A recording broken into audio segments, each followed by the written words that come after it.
Notre pré-Cleste Jova a fait vivre toute l'humanité dans la vanité, dans l'esclavage du PH et dans la mort.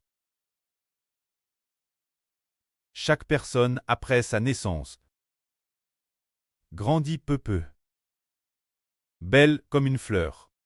Après 10 ou 20 ans, elle commence à vieillir. Après encore 20 ou 30 ans, elle atteint 60 ans. Après encore 20 ans, après avoir atteint 80 ans, elle attend le retour. Ainsi, l'homme n'a pas d'espoir, pas d'espérance. C'est pourquoi Mose dans l'Ancien Testament dit « Jova fait vivre l'homme ». La durée de sa vie est de 70 ans. Pour les plus vigoureux, elle peut aller jusqu'à 80 ans. Mais ce dont il se glorifie, n'est que peine et misère toute la vie. Sans espoir, sans espérance. Mais aujourd'hui, nous disons que c'est Dieu qui a soumis toutes les créatures faonnes. La vanité. Toutes vivant dans la vanité, sans aucun espoir. Tout cela est, selon la volonté de Dieu, non par la volonté de l'homme, mais par celle de Dieu. Tout cela vient de la volonté de Dieu, non par la volonté de l'homme. Ainsi, l'homme vit sans espoir, sans espérance. Mais aujourd'hui, nous disons, jusqu'quand l'humanité a-t-elle commence à avoir de l'espoir, c'est juste ce que le Seigneur Jésus-Christ crucifie pour nous. Apparaisse, après quoi l'humanité a eu de l'espoir. L'espoir d'une vie nouvelle.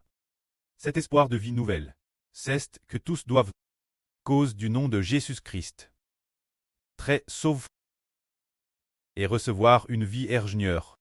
C'est dire que l'homme doit, cause du nom de Jésus-Christ, très sauve, comme le dit l'Écriture.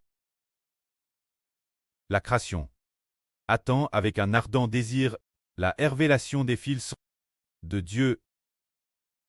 La création a été soumise la vanité, sous l'emprise du péchage et de la mort, non de sa propre volonté, mais par la volonté de Dieu.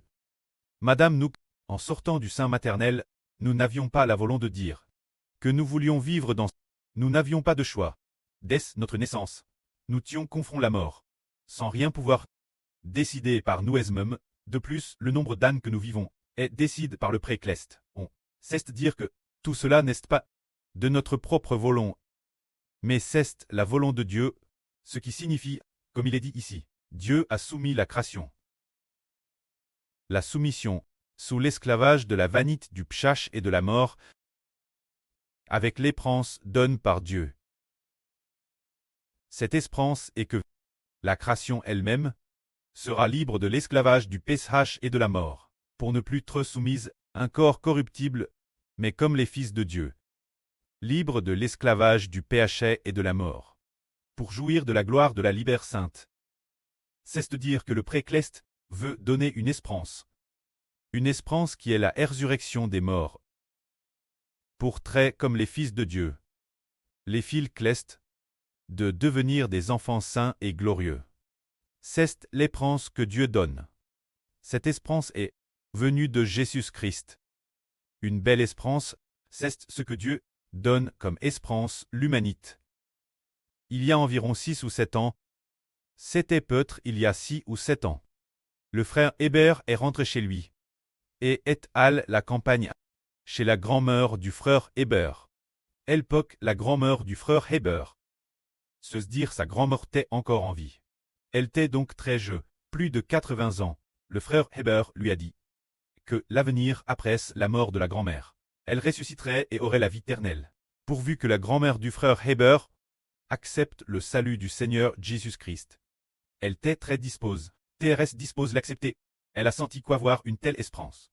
C'était vraiment trop beau, trop beau. Mais il y avait avec la grand-mère du frère Hébert, un vieil homme du Madame Jeu, il y a peu de temps, était sur le point de tomber gravement malade. Était sur le point de mourir. Mais après avoir été sur le point de mourir, ensuite, miraculeusement, il a survécu, ce qui lui a permis de prolonger un tout petit peu sa vie.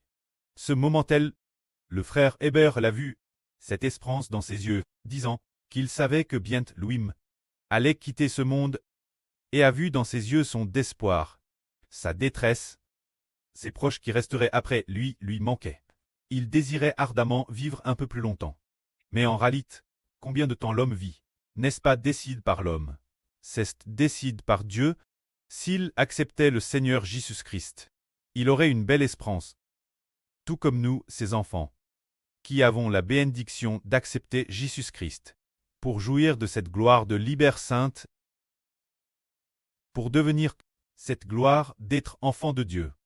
C'est pourquoi, tout comme il est dit ici, toute la création est soumise l'esclavage du psach et de la mort, et gmit ensemble dans la douleur, jusque maintenant. Se dire que tout le monde gmit dans la douleur. Madame nous maintenant, ses frères et sœurs, bien que nous ayons reçu l'esprit, comme les pérémis, nous avons tous reçu l'esprit. Mais nous subissons souvent encore les tourments des maladies corporelles, souvent mal ici, mal elbas, les tourments de diverses douleurs physiques. C'est pourquoi nous soupirons aussi en nous SM, en attendant l'adoption. Se dire en espérant qu'un jour, nous soyons sauvés, se dire la rédemption de notre corps, ressuscité pour devenir, pour toujours et jamais, un corps qui ne meurt plus. Se dire nous, les enfants qui ont déjà reçu l'esprit, qui ont déjà reçu l'esprit, qui l'ont déjà obtenu, qui ont déjà reçu l'esprit, qui ont déjà obtenu l'esprit, en tant qu'enfants ayant les pérémis. Attendons tous avec impatience la résurrection du corps. Pour obtenir comme Dieu, comme le Seigneur Jésus-Christ, la Madame bénédiction. C'est cela notre espérance. Maintenant nous avons tous DJ, le Saint-Esprit, mais nos corps sont encore de ce genre.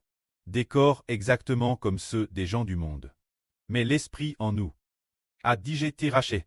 C'est pourquoi nous avons maintenant une espérance, se dire que puisque notre esprit est déjà sauve, et que nous avons déjà reçu le Saint-Esprit comme préémice, alors nous avons maintenant encore une autre espérance, qui est de ressusciter pour la vie éternelle. Par exemple, en ce moment, soudain le frère Heber ressuscite immédiatement, change immédiatement de corps, pour devenir le commandant des armes, ce genre de corps de l'Éternel, devenir le prêtre des Lumières, ce genre de corps glorieux de Dieu. Et notre frère Heber esprit cela ainsi. Maintenant l'esprit l'intérieur est DJ, l'esprit de Dieu et du Seigneur, espérant que plus de 10 ans plus tard, après avoir sacrifié sa vie, et après la résurrection, il aura ce genre de corps du grand Dieu. Ce genre de corps, la gloire et l'éclat incomparable. Atteignant une gloire incomparable, extrêmement et incomparablement glorieux. Ce genre de corps semblable au grand Dieu. C'est cela notre espérance. Alors que ne pensent les frères et sœurs, puisque nous avons dit le Saint-Esprit, ressusciterons-nous l'avenir. Pour devenir comme Dieu, comme notre précleste l'Éternel le pré des Lumières. Et notre Seigneur Jésus-Christ, le Seigneur de toutes les Lumières. Avec ce genre de corps incomparablement glorieux. Oui. C'est tout comme nous sommes les enfants des hommes. Après notre naissance, nous ressemblons peu près nos parents. Alors maintenant nous ne sommes plus les enfants des hommes.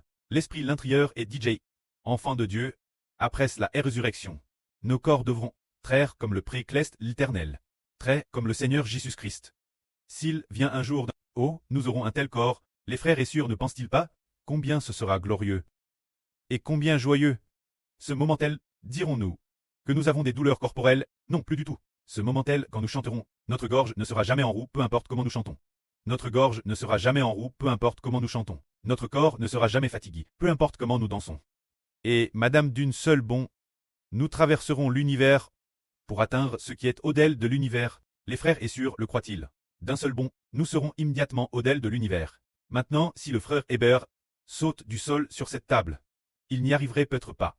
Mais l'avenir, d'un seul bond, il traversera immédiatement et ira au-delà de l'univers, il atteindra ce niveau. Se dire que l'avenir nous obtiendrons. Ce genre de corps incomparablement glorieux, ce genre de vie incomparablement glorieuse. C'est ce que notre précleste nous donne comme espérance. Mais cette espérance pour l'instant ne cesse pas encore réalise. Mais ce qui cesse rallie, c'est que nous avons digéré le Saint-Esprit comme un gage du Saint-Esprit. Par exemple, Dieu a déjà mis le Saint-Esprit, place l'intérieur de notre corps, dans l'esprit de notre corps, comme gage, comme garantie, pour nous faire comprendre que nous allons certainement recevoir nous-mêmes, certainement recevoir une telle bénédiction, une telle vie. C'est un peu comme un frère qui veut épouser une sœur. Il a DJ donne la dot. Et la bague et DJ passe. Il ne reste plus qu'enregistrer le mariage en... Alors puisqu'il a DJ, la bague. DJ réu la dot, cela signifie que, le moment venu, cette sûre pourra épouser le Seigneur Christ. Cela veut dire que la dot et la bague sont l'Esprit de Dieu et du Seigneur Christ. Il semble que tous les frères et sœurs ont reçu la bague de la dot, c'est juste attendre le moment venu. Pour la porter au doigt, en attendant juste le moment venu, nous deviendrons comme le Seigneur Christ. Comme Dieu. Un corps d'une gloire incomparable. Mais maintenant, nous sommes souvent faibles. Bien que nous soyons DJ, devenus enfants de Dieu, notre corps reste l'enfant de l'homme, mais notre esprit est enfant de Dieu, mais nous sommes souvent faibles, fatigués et puissants. Et, madame, lorsque nous sommes attaqués par Satan, nous sommes si faibles que nous ne savons pas quoi faire. Ce qui est merveilleux, c'est que le Saint-Esprit de Dieu vient aussi prier pour nous. L'Esprit de Dieu, par des soupirs inexprimables, prie pour nous. Le Saint-Esprit de Dieu transmet les soupirs de nos cœurs devant Dieu. Alors Dieu va écouter la prière offerte par le Saint-Esprit, avec des soupirs inexprimables. Car Dieu sait, Dieu qui sonde les cœurs sait. Quelle est la pensée de l'Esprit? L'Esprit prie pour ceux qui sont sauvés. Tout comme le Seigneur Christ veut aussi prier pour les sauvés. Alors celui qu'on appelle frère Hubert du Saint-Esprit, qui a reçu le Saint-Esprit, le frère Hubert appelle du Saint-Esprit, doit aussi prier pour les frères et sœurs. Alors est-ce que le frère Hubert, en priant pour les frères et sœurs, le précleste le écoute-t-il? Oui, il écoute. Le précleste pour accomplir sa volonté. Elle scoute vraiment. Il y a quelques jours peine, le frère Caleb tardait partir. Alors qu'au départ, nous avions tous loup, il était peut-être parti. Mais plus tard, il est rebrousse chemin. Ce jour, le frère Hubert était extrêmement découragé. Il est donc retour prier. Pendant qu'il priait, le pré à part le lendemain matin. Le pré a dit 2 phrases. Vers 10 heures passe, il a dit. Depuis le temps, tu ne pars toujours pas. Le précleste a dit cette phrase. Depuis le temps, tu ne pars toujours pas. Puis, 1 minute plus tard, il a encore dit. Dis la surhaha de lui dire. Dis la surhaha. De lui dire. Plus tard ce jour, le déesse que la surhaha a parlé. Il est parti le lendemain matin. Seul le Saint-Esprit savait les soupirs du frère Heber, connaissant la douleur du frère Heber. Et il a TRVL que notre frère Caleb est vraiment parti. Puis le lendemain, le pré a fait voir au frère Heber que le frère Caleb apparaissait, apparaissant juste cet endroit derrière le frère Joseph, de grande taille, portant un sac d'eau. Alors, la sœur Jaouane travaillait sur son ordinateur, puis elle a couru vers lui pour darger le sac d'eau du frère Caleb. Le déchargeant joyeusement, le frère Heber savait que le frère Caleb arriverait bientôt, et effectivement un jour ou 2 plus tard, il est aride. C'est ainsi que le Saint-Esprit intercède pour les enfants de Dieu. Que la gloire soit auprès et au Seigneur. Amen.